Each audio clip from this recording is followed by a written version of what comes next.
So good morning again. My name is Sherelle Dorsey. I'm founder of The Plug.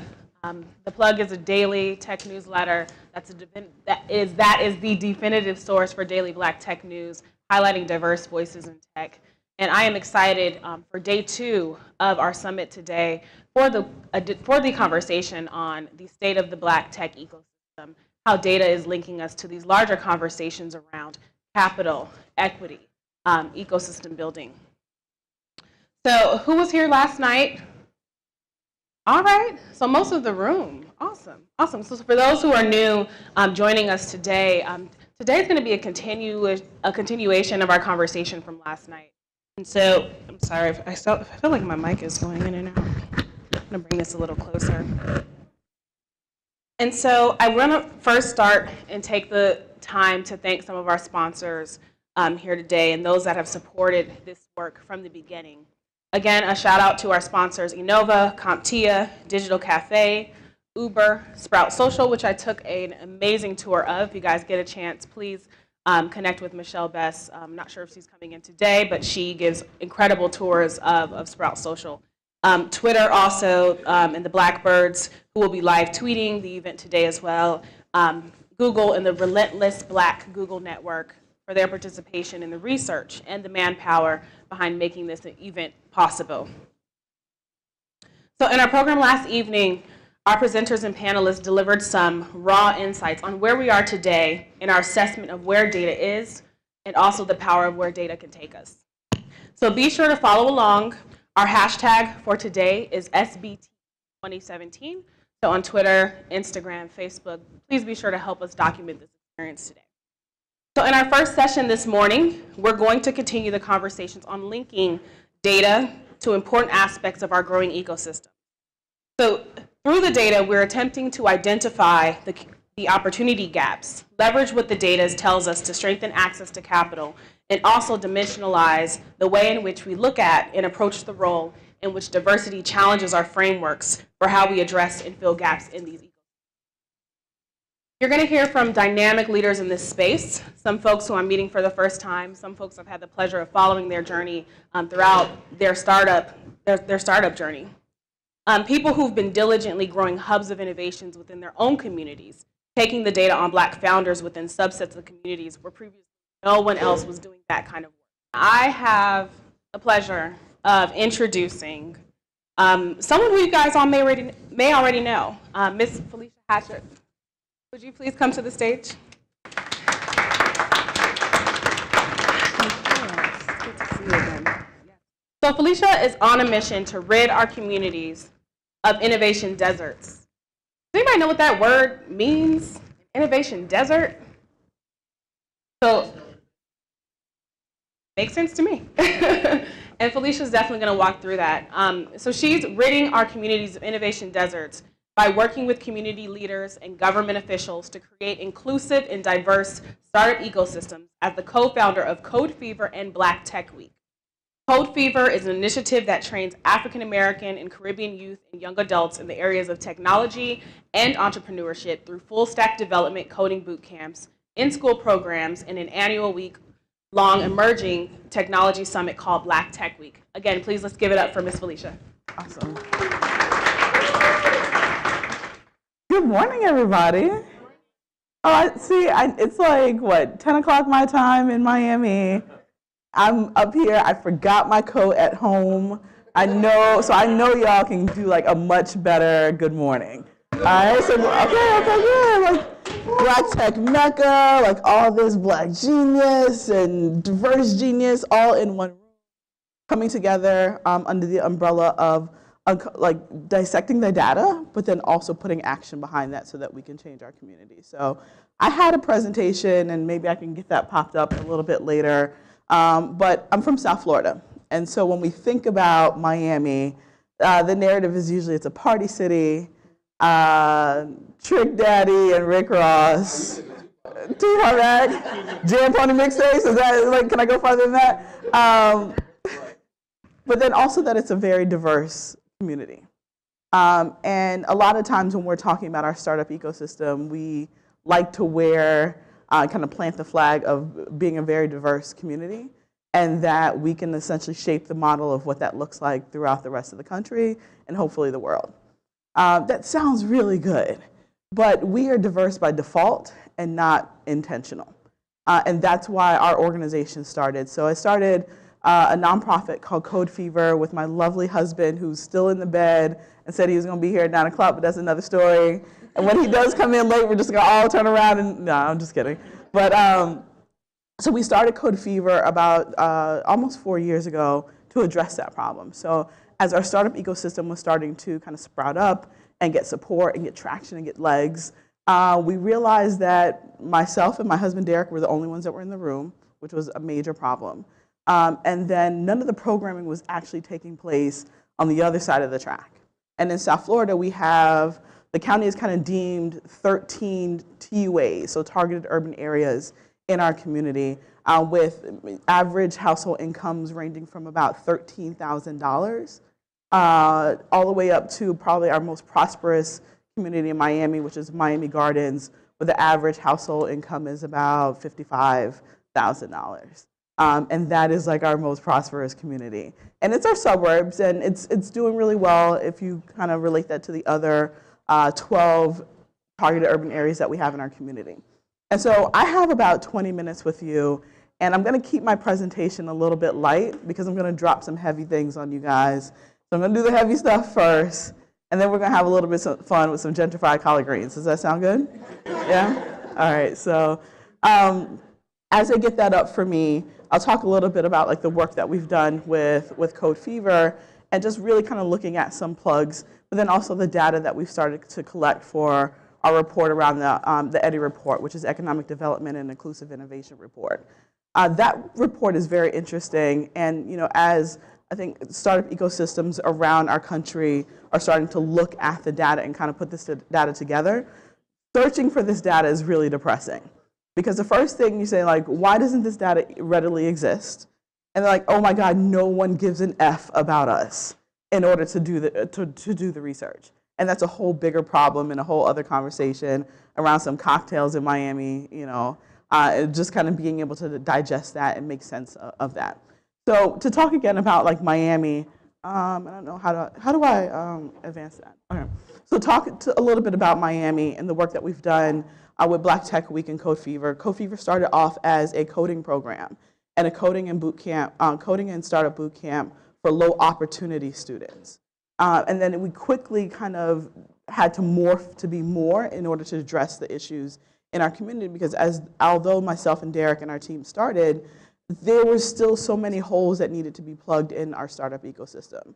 And I'll talk about that a little bit more in my presentation of what actually makes a startup ecosystem come full circle and how do we rate the health of our startup ecosystems, because I think it's thrown around so much, but like, do we have all the pieces in our community that make it come full circle? Do we have the right champions and the right pieces that come together so that it's actually moving our communities forward? Oh, awesome. All right. And so what we turned into with Code Fever, moving from being a coding school into so much more, centered around economic development and inclusive innovation as it relates to the problems that we face in Miami, which I think from a narrative standpoint are very similar to some of the problems that are in Chicago. And so inclusive startup and innovation hubs, workforce and talent development in STEM fields, government, communities, and media, mentorship and access to capital, media content creation and strategy around framing the narrative of innovators of color, and then our report that I mentioned, Economic Development and Inclusive Innovation Research and Reports, not just for South Florida, but the entire state of Florida. But as it relates to Miami, we are the ones that are leading this work and this activity throughout the entire state, which is an opportunity in one sense, but that's also a huge problem in the other sense. When Tallahassee kind of dictates what's going on in the rest of the state, and they have the lowest activity around startup activity and innovation and technology as it relates to Black startup founders in the entire state. And so at the top, you have this photo, which is kind of like a montage of some of the speakers and the people that have come and graced the stage at Black Tech Week in Miami. And we started Black Tech Week after Code Fever, really to address an issue. So the technical training is important, right? But we all know there's all these other pieces that need to come together in order to have a successful career in STEM or to successfully launch and grow a startup in Miami and allowing them to be able to stay in Miami to address some needs. The two pictures at the bottom are extremely important. And so I'm pretty sure everyone in the room recognizes the first photo, and that's Trayvon Martin. And so while the tragedy that happened to him was in Stanford, Florida, Trayvon Martin is actually from Miami. And what most people don't know, because the media had all these different stories to tell and all these photos to paint, from him smoking marijuana to him holding a gun to all kind of craziness, Trayvon was in a STEM program in Miami, very active in that STEM program. The girl on the right is Jada. And so this is the part that kind of gets heavy. And it was the part that started making our group think more about what it means for true economic development and marrying that with inclusive innovation. Because what was happening when we were meeting with government, and that's where I'm going to center most of my conversation on, is they were like, this sounds fantastic and this sounds really cool, but we have no idea what we're really talking about and how we can apply this, because we don't internally have the people that can connect the bridge to the startup community. Pretty much what they were saying is, you are selling something that we're not buying. And so we don't know how to apply those things. Jada is extremely important. Jada was 8 years old, and she was shot and killed about 6 months ago in Miami. She was actually shot in the head and killed. She's 8 years old. The day before she was shot and killed, she had just got accepted into Black Girls Code in Miami. Her mother was extremely active in our startup community, in our scene. 2 weeks prior to that, her mom was really active in an event that we put together called Grit, Grits, and Glitter to connect Black women to the maker movement in South Florida. And so it's heartbreaking to look at both of those pictures while we're doing and trying to play a different kind of startup game. And we're talking about creating change in our community and realizing that the technology, the innovation, the activity that we're talking about is not fast enough to stop bullets. But it should be, and it definitely can be. And so for us, we were looking at, like, while we are knocking on the doors of these major technology companies and saying, like, why aren't you doing a better job? Oh, hold on. Save grandma for later, hold on. Why aren't you doing a better job? Like, you've released the numbers, and then so what? You almost wanted a pat on your back for releasing the damn numbers. But that was nothing, right? The real work begins after that. But then not even just from the technology side and how horrible those numbers are, but what about the rest of the areas in your business? The marketing department and the procurement department. Some of those things where you can't say that the pipeline doesn't exist, because we know those entrepreneurs every single day. We know the marketer, right? We know the PR person. We know the trade and logistics person and the sales person. And so we really need to be able to hold them to task. And what we started to look at when we really started to digest like, what's going on with our community and how do we make these kids still live so that they can be one of those people up there. And so we started looking at state and local government, because they have been the ones that have not been held to task about this issue.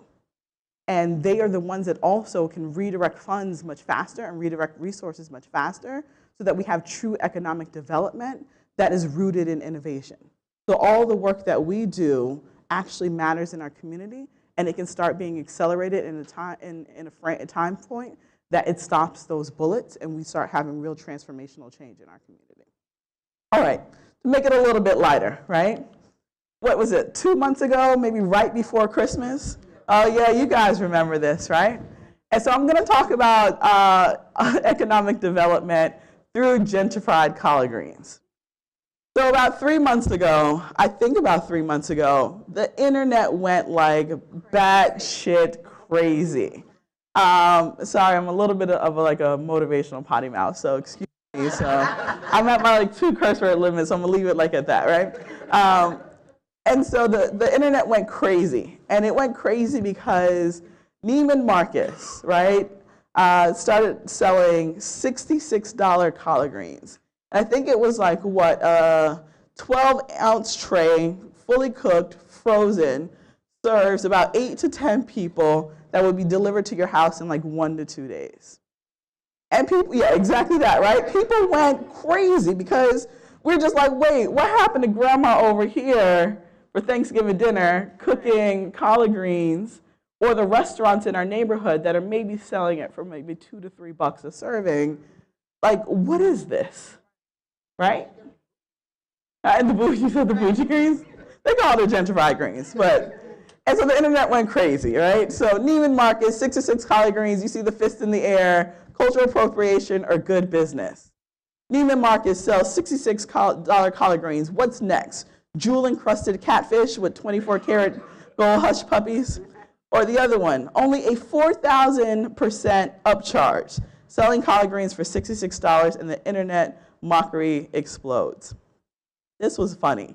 If I wanted to spend $80 on collard greens and $100 on baked beans, because those are on there too, plus $150 tamales, I'd buy a ticket to North Carolina, not buying them at Neiman Marcus. Those $66 collard greens selling out, because they sold out way before Thanksgiving, tells me one thing, that I should be farming along with being a chef. My favorite from Aaron, can't believe Neiman Marcus done sold out, hashtag, of those $66 collard greens. I'm about to set up a website and put my aunties on game, right? And so those are really funny, but it raises a bigger question around the restaurants, the businesses in our community, and the fact that data shows that they are not able to scale. But what data does also show is that minority-led companies hire minorities twice as much as non-minority-led companies. And so our focus in our communities when we talk about economic development, I think so often we're like jobs on jobs on jobs, right? And we're not looking at helping and supporting small businesses and startups in the right way, in a way that can actually happen in a matter of weeks, sometimes even a matter of days or a matter of months.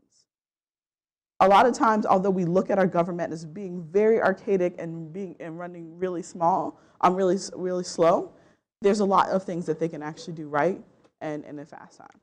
One of the biggest questions that this gentrified collard greens raised is, where is the black plated or the blue apron?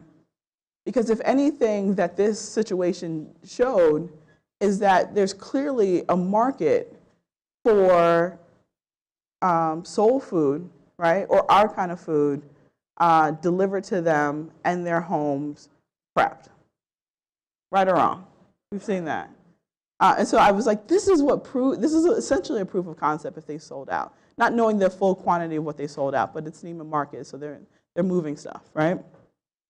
And so when we talk about economic development and our government and kind of what they can do, for us, we're looking at, I think so often, especially in our community, when we're talking about CRAs, community redevelopment agencies, and organizations like we have in South Florida, like the Beacon Council, and what they can do and what they have done and how they have not been held to task in order to do some of these things.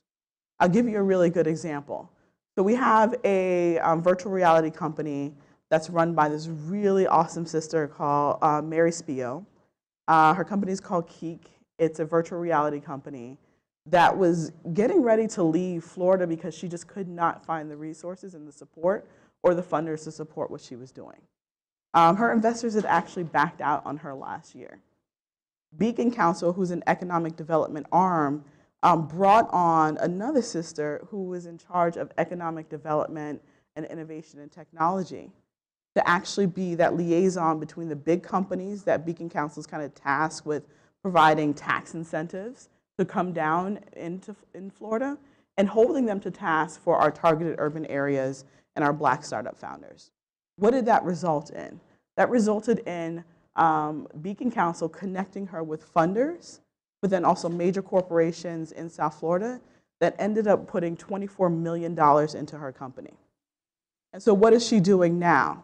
She's building out a 75,000 square foot space in one of our targeted urban areas of Liberty City.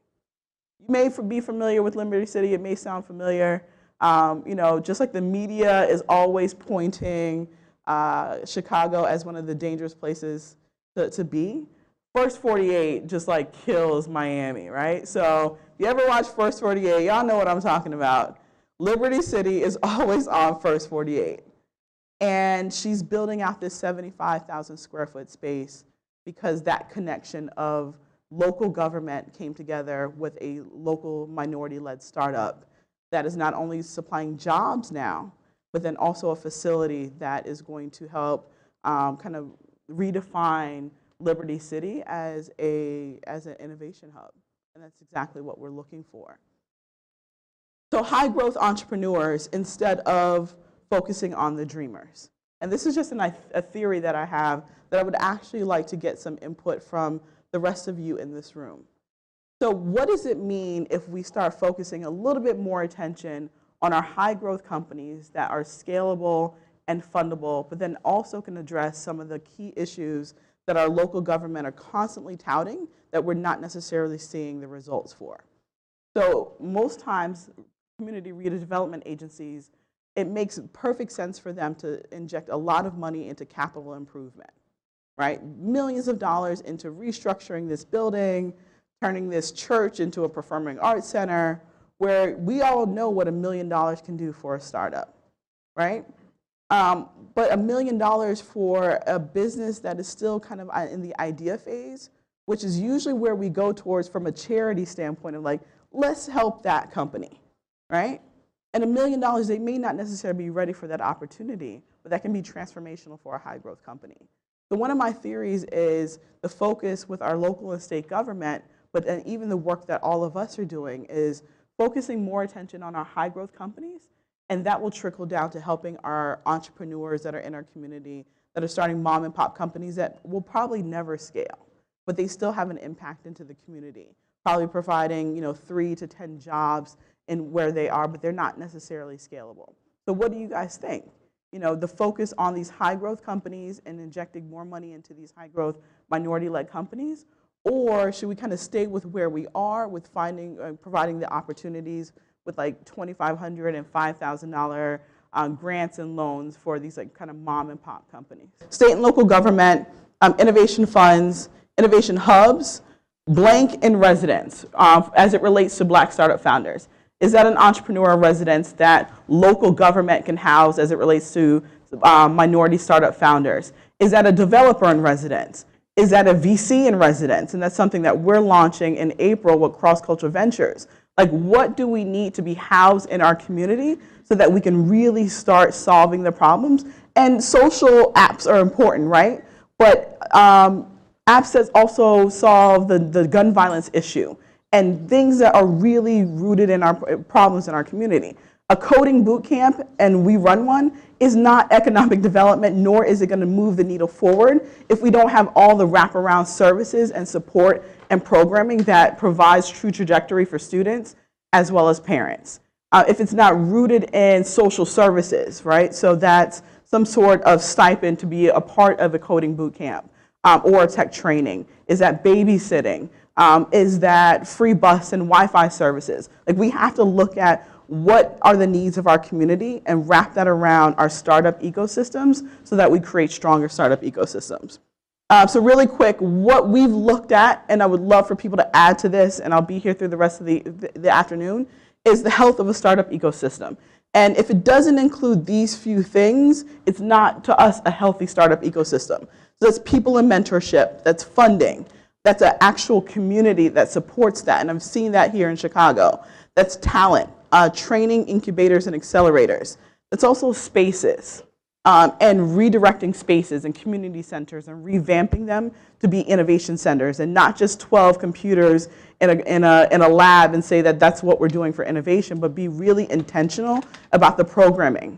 One thing that we don't see with our technology training and our programs is we don't see it with the frequency that we see our sports programs.